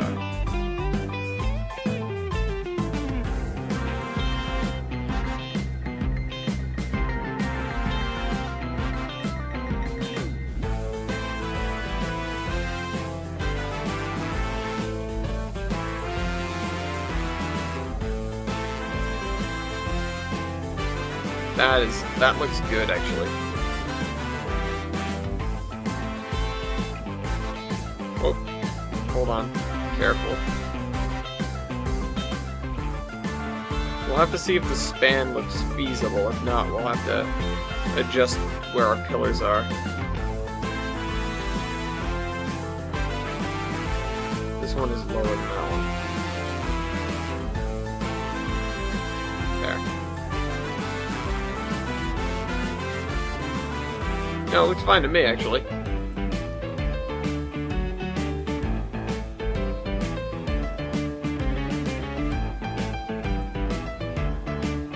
In fact, I'm going to move this back a little bit so that the spans are more even. That's not right. No. Up there. It won't actually be touching the bridge, but it'll be close. Yeah, it looks fine to me. Looks like any highway bridge, really. It's not flashy, but it doesn't need to be.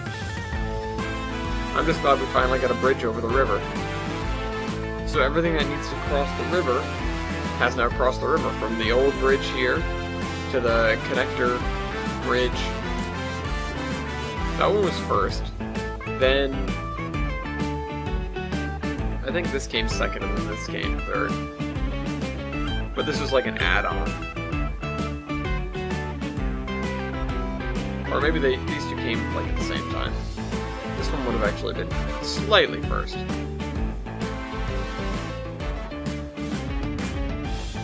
We do need to place down some grass and trees, though. And I think I'll get on the grass right now, because that's something simple I can do. I mean, almost everything that has to be done on this map I can do.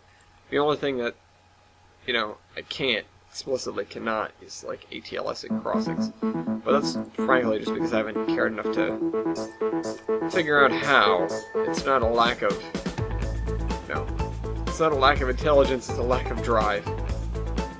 Oh, like so many in this world. But really, I'll get to that, or, you know, I know plenty of people that know ATLS that can either teach me or that can just bang these out real quick. Doesn't have to be anything real special. You know, thankfully there are ATLS components that are on the DLS. That's not like a proprietary JR system or something, because they would totally do that. And somebody would make their own. Like JR, but free. And then charge people for it. It says free, yeah, but in the fine print it says free from JR. Listen, they haven't put their grubby paws all over it. Which, don't get me wrong, I know this is JR. I think their prices are outrageous, but their freeware, oh my god, it's beautiful, I love it.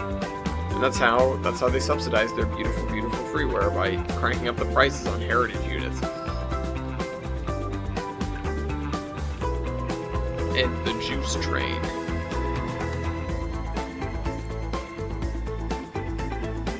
I don't think I've ever seriously considered buying a piece of paper from JR. They're mostly diesels, and I don't need diesels for anything. Certainly not modern diesels, and they've got plenty of freeware modern diesels to, like, keep me happy until the cows come home, basically. Even sort of mid-range diesels, again, tons of freeware. And the thing with the diesels is, they're relatively easy to model or reskin. I mean, doing something well, of course, is difficult. But not to the extent of a steam locomotive. Like, I can see K&L charging what they charge for steam locomotives. That's fair in my eyes. But that's because it's a steam engine. It would be nice if it had a custom cab, though. That's my gripe about K&L. It's a lot of people's gripes about K&L, if we're gonna be completely honest here. But that would be a lot more time. I like the rate at which they can get engines out. I wish it wasn't so long, of course, but it's not dreadfully long. It's like, oh, every once in a while, here, there's a new K&L engine out. It's not like you managed to forget about their existence in the meantime. in between them producing content.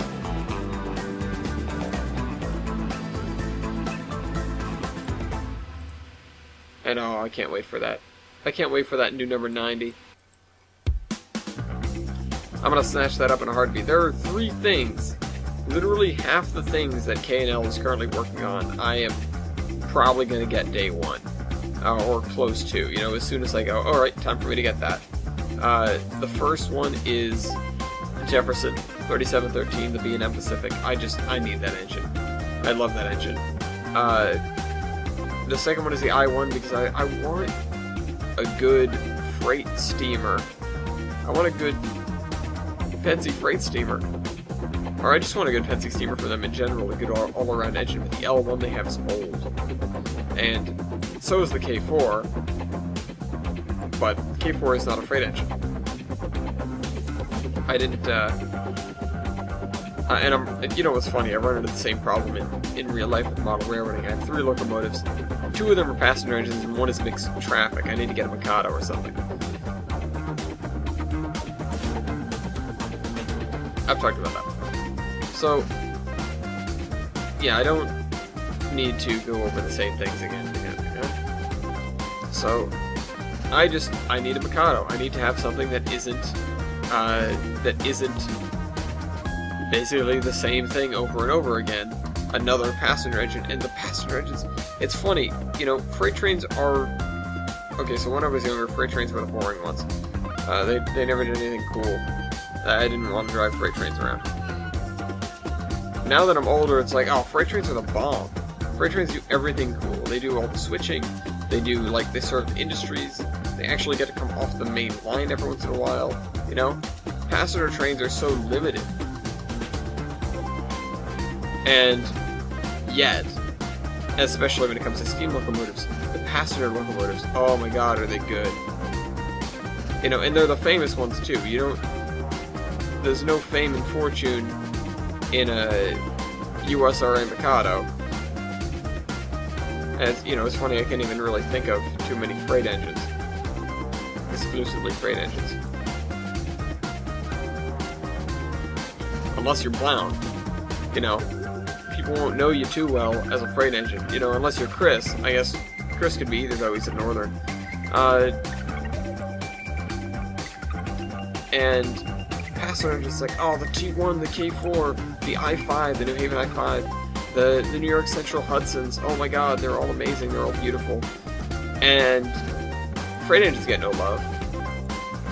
Freight engines get nothing.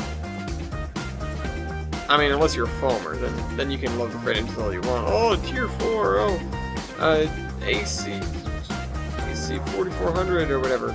I don't know diesels. If you're Milky, it's like SD9. I love them all, but the people, I mean, the engines, I don't know. But, you know, the freight engines, they don't get the same love. And they're not as flashy, and when you see them on eBay, it's not, oh, I've got to get that one. It's like, oh, look, another USRA Mikado. Like I said. That's the one you always see, too. Always the same ones. Always the ones that they built a bajillion of. Nothing ever interesting or fun. Whereas you go on there and it's like, oh my god, there's a T1 for sale for $200, or there's a Pacific, or there's, you know, like I said, a Hudson or an I-5, or even an I-4, you know, one of those old brass models. And it's difficult to pull yourself away from those as opposed to the other ones, which are the boring ones, but the ones that are probably going to see more service on your layout, or on anyone's layout, really, because I don't operate on my own layouts.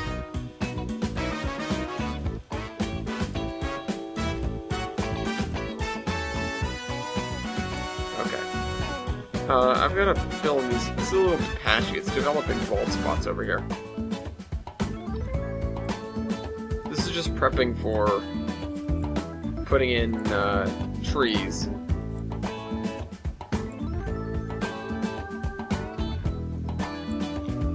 Underneath the bridge should probably be the same If I look at the ground, does that help? No, not really. It's like for a moment I thought I had good frames. Oh, I get 30 when looking like into the bridge. I get 30 when I look here. Oh my god, how is that even possible? Nope, not doing it. Alright, well, yeah. I don't know, it doesn't like it. It doesn't like it one bit. Need new components for computer. And like I said, it's difficult to feel like justifying money for that because, well, I'll always be able to get a new graphics card. But it's kind of important that I get one. For the sake of making videos, for the sake of making the chronicles, for the sake of even making my route at this point. This is not entirely from recording. This lag, it just happens. You know, the map is, it's not big, but it's detailed. To the point where I think there are more houses on this map than there have been on any of my other maps combined. You know, excluding the Iron Horseman, but I didn't place most of the houses on that map.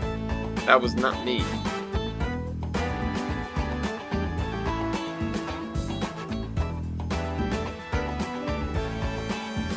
Alright, so I've got grass up to here.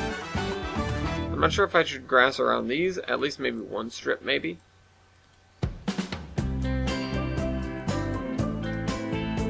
And I just sort of pasted color over these because it made sense, just to make things easy. But let me actually, no, like, grab that dirt in the middle. No? Okay, yeah, I did. It looks different on the thing.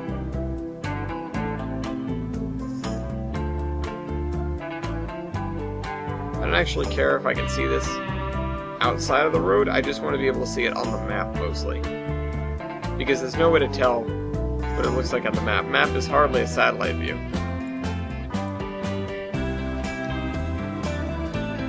And then we're going to put this underneath.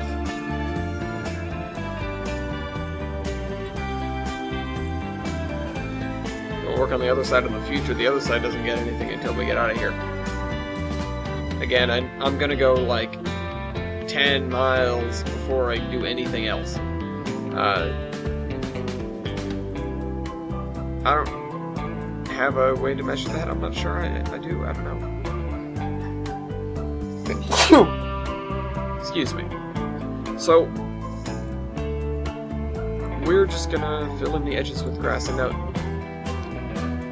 the fact that I'm doing grass and trees really speaks to where we are in the town of Olive and just the area surrounding it. You know, I'm done with all the industry, and frankly, I should put out like a pre-alpha or something. Just to commemorate that. Because it's runnable. I would love to see some stuff from the Reskin project get made, and then you can run around down here. Some Gilson Eastern engines or Volga Mountain Railways engines would belong in here. Mostly Gilson Eastern, because they're the ones with the branch line.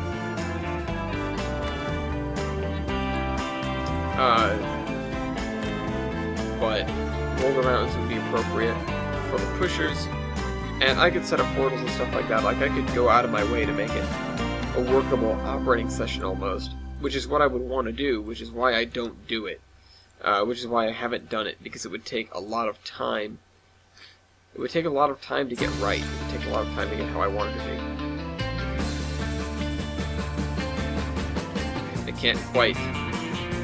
I can't quite justify spending all that time to get the industry set up and get the cars set out and the engines placed and everything like that. Everything that I want to do to make it a session worth running.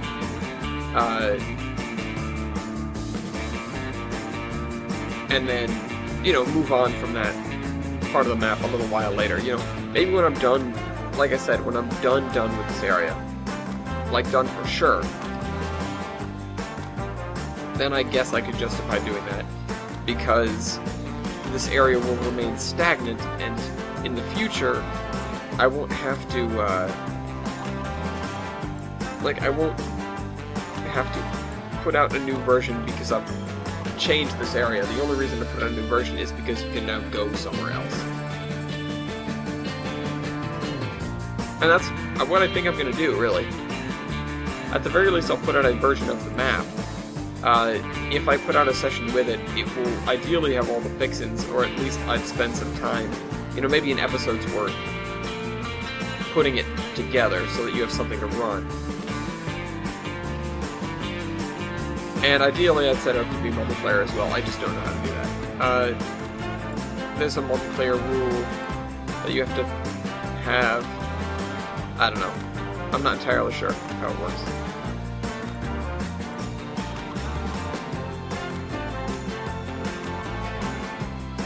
So, yeah, when that's done, because the advantage of having that done is then you guys can play with it, you guys can look it over, and you guys can critique it. And while I'm working on the next portion of the route, when I come to the comments section every episode, then I can go back and I can fix things. And that's what I really want. That's what I really want to do. I want to have the ability to receive that feedback, and if it's minor adjustments that I can change, like, oh, you didn't put this here, or you should change this a little bit, or, something simple like that, like, oh, I think this area needs blank, then I will be happy to oblige, and I can set that up, and I can do that, in the middle of an episode where I'm working on some other place. It shouldn't be that difficult. The idea is to fix the issues the route has. It's a beta test. I'll call it what it is. It's a beta test, and you guys get to play around with the beta version of the route, even though it's the quote-unquote completed olive. If there's something wrong, then I can hear about it, and I can fix it. That's exactly what I'd like to do. Yeah, this area is going to be covered in trees. It's almost ready. It's almost ready to be covered in trees. It's not quite yet.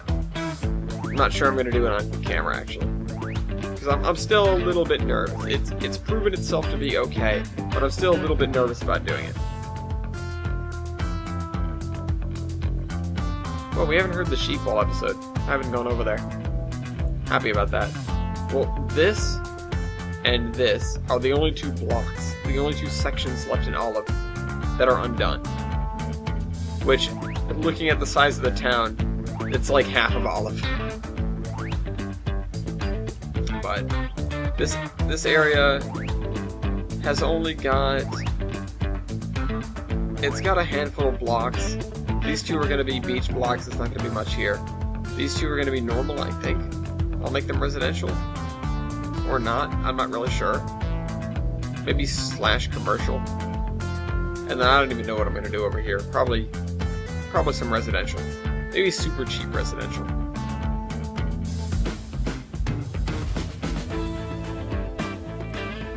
And then these guys are the same residential that we've been doing before, and then the high school. Which, the high school just needs some work back here. And like I said, some commercial along the roadway here. So, I know what I want to do. I know what has to be done, for the most part. This area just needs grass and trees. Or mostly just grass, by the looks. This area is done. This area needs trees. This area needs some trees, but not many. And over here is all done. Except for the trees over here. Grass and trees here. Uh-oh, get away from the sheep. Grass in here. And then this area is done. Grass all in here. That's something I can do copy-paste for. And that's something that we'll return to. Sort of when we have an idea in our head of what that needs to look like. And I'm tempted by that end of track right there. I want to go over to it and start building on it, but that's not a good idea. That's not something I need to do. That's something I want to do.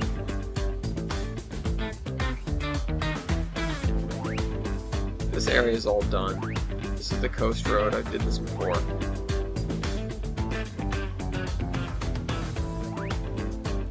It's pretty. It won't be seen from the track anyways. it's important to have the map, you know, viewable from all angles, but it is worth caring about what you're going to see from the track and what you're not.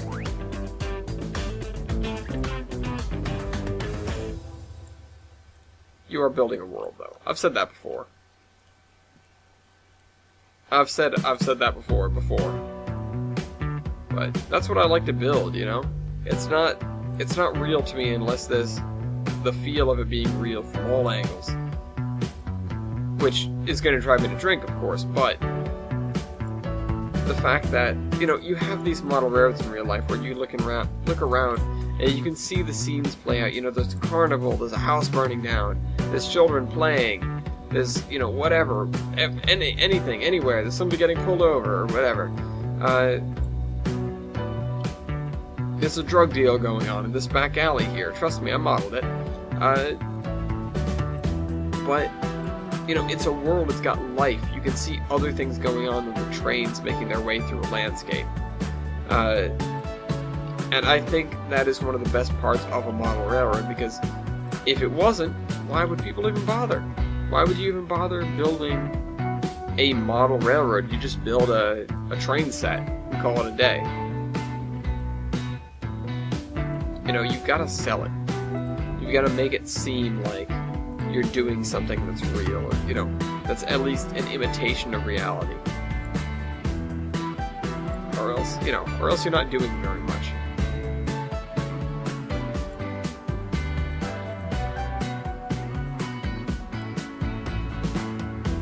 Which is why I like to try and go all out. It's going to be the death of me. It's going to be the death of my computer, too. Even more importantly. But the route, oh my god, I'm so happy with this route right now. I'm so happy with Olive. I'm happy with the area surrounding it. The Olive Branch is, I think, wonderful, and I think it's sort of the best example of a real branch that I've ever done. And admittedly, it could be more realistic. It could be much more realistic. And I recognize that. There are things that need to be corrected in it. But that aren't going to get corrected because it's, you know, it's too far along at this point. Admittedly, it could be longer, but there have been shorter branch lines before. That's really the one thing that gets me about it. It's like, I built this random spur that goes for about 3 miles. That's not all that long.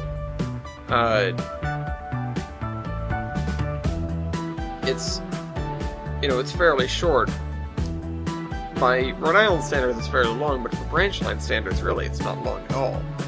But it's just supposed to be a minor diversion, of which there will be plenty on this route. You know, the route is about the long distances you have to cover and the detail of the towns in between. But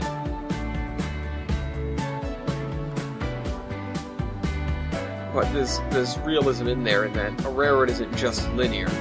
And there are tons of spurs. You know, you ever look at like the open railway map or something, you can see any old railroad has tons of diversions, tons of spurs that just go off in different directions.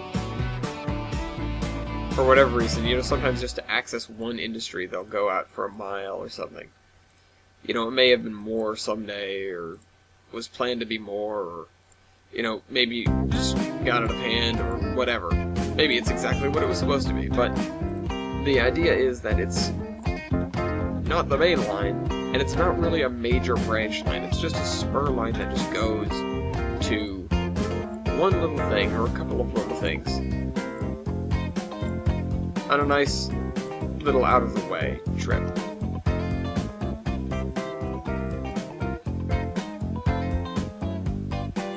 You know, maybe that's my scenic route side talking.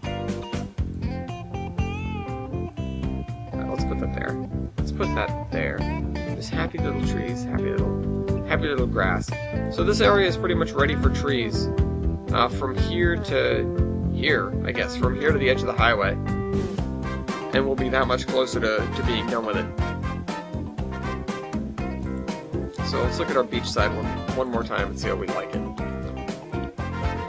Hide the pick list, hide this.